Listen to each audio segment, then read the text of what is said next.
World Players Union have published a study detailing that former and current footballers are significantly more likely to suffer with mental health issues than the general population, with injuries being a leading cause of these problems. There's a stigma surrounding men in sport speaking about their mental health, and this needs to change.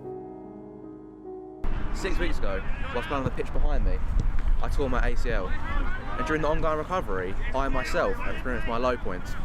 So I sought to find out what it's like for those whose lives and careers have been affected by an injury.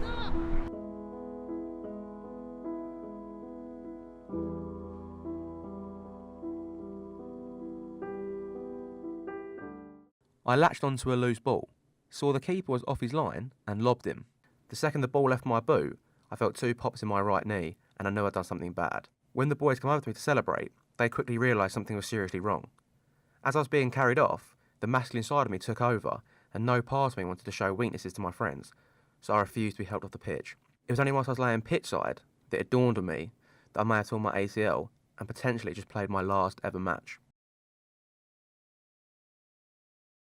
That's when I start to feel low, just because thoughts came into my head of just never playing with the boys again, never playing 5-a-side on a Sunday, never playing 11-a-side on a Wednesday, even things as stupid as when I'm older, not being able to be my son's manager for his team. Little things like that, I was thinking, that's going to break me. Those who are footballers, it's their identity, they are a footballer. Whereas for me, I'm a fan who enjoys playing with his friends. It was fun to me, it was a hobby. But the fact that I may never kick a ball ever again, it did affect me. And that's why I was experiencing these low points. But it's those whose lives and careers depend on being a footballer. Those who are 17, 18, who have dedicated their lives to turning professional. One twist of the knee, one bad tackle, and all that's gone. Today, I've travelled to Town Rangers FC in Cambridgeshire to speak to reserve team manager Chris Gibson, who tells me about the career-threatening injury he suffered whilst climbing the ranks as a young professional.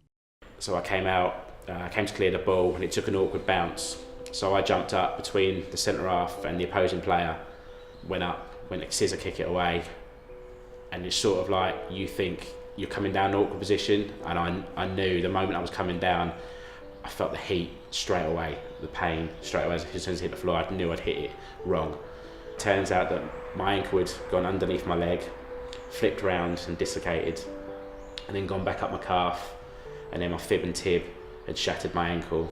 Since retiring from the game through multiple injuries, Chris eventually found an outlet to get his fix of football through management at his old club, Town Rangers. But he told me when he first suffered the injury, he felt detached from his teammates and the sport as a whole.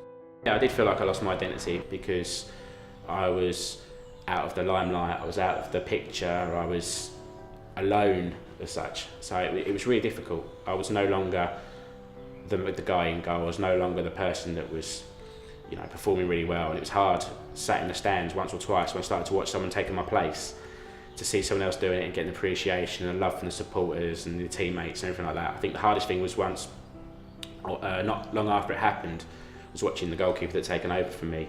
He made a couple of saves in the penalty shootout, and all the teammates were all over him and everything like that. I was thinking, I got us here as well, but I'm the guy sat in the stand and loving what my team have done, but that self-appreciation, that self-confidence is just massively drained from you.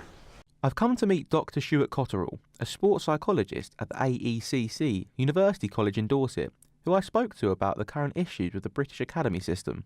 One of the issues actually with the academy system in sport in this country, that we're forcing people to specialise really early, and if you're specialising in football or cricket or whatever and you get injured, then there's a real issue in terms of your identity, which has an impact upon how you feel about yourself, how you view yourself, how you think other people view you, which impacts upon your emotional state. You're far more likely to be negative and down, which is made even worse by, if you can't see that light at the end of the tunnel, you don't see that it's going to end.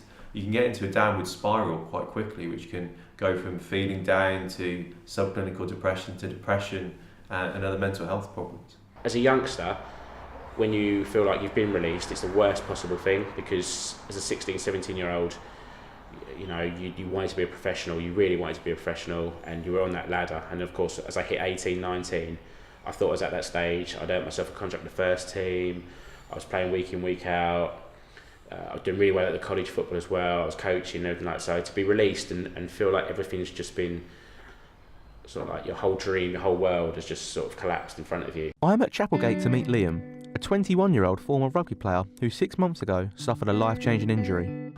Played a rugby game on a Friday night, and then on a Saturday morning, got up ready to go to summer ball.